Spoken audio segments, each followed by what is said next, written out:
All, welcome to ಮೇಘ ಅಡುಗೆ ಮನೆ. ಇವತ್ತಿನ ದಿನ ಟೇಸ್ಟಿಯಾದ ಮೊಸರು ಮಸಾಲೆ ಯಾವ ರೀತಿ ಮಾಡೋದಂತ ನೋಡೋಣ. ಮೊದಲಿಗೆ 2 ಟೇಬಲ್ ಸ್ಪೂನ್ ಆಯಿಲ್ ಹಾಕ್ಕೊಂಡು ಸಾಸಿವೆ, ಜೀರಿಗೆ, 1/2 ಟೇಬಲ್ ಸ್ಪೂನ್ ಉದ್ದಿನಬೇಳೆ,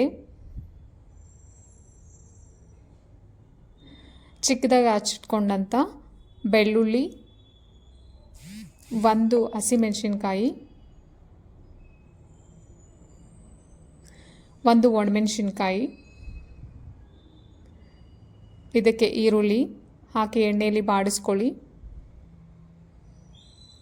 ಕರಿಬೇವು, ರುಚಿಗೆ ತಕ್ಕಷ್ಟು ಉಪ್ಪು, garam masala, red chilli powder, ಚಿಟಿಕೆ ಅರಿಶಿನ ಪುಡಿ ಎಲ್ಲನೂ ಹಾಕಿ ಎಣ್ಣೆಯಲ್ಲಿ ಸ್ವಲ್ಪ ಹೊತ್ತು ಗೋಳಿಸ್ಕೊಂಡು ಈಗ ಇದಕ್ಕೆ ಮೊಸರನ್ನು ಆ್ಯಡ್ ಮಾಡ್ಕೊಳ್ಳಿ. ಆ್ಯಡ್ ಮಾಡಿ ಚೆನ್ನಾಗಿ ಮಿಕ್ಸ್ ಮಾಡಿ ಕೊನೆಯದಾಗಿ ಇದಕ್ಕೆ ಸ್ವಲ್ಪ ಕೊತ್ತಂಬರಿ ಸೊಪ್ಪು ಹಾಕಿ ಮಿಕ್ಸ್ ಮಾಡಿಕೊಂಡ್ರೆ ಟೇಸ್ಟಿಯಾದ ಮೊಸರು ಮಸಾಲೆ ರೆಡಿ. ಟ್ರೈ ಮಾಡಿ ನೋಡಿ ಒಂದ್ಸಲ. ನಿಮ್ಗೆ ಯಾವ ರೀತಿ ಬಂತು ಅಂತ ಕಮೆಂಟಲ್ಲಿ ತಿಳಿಸಿ. Thanks for watching Megha Aduge Mane and don't forget to subscribe Megha Aduge ಮನೆ.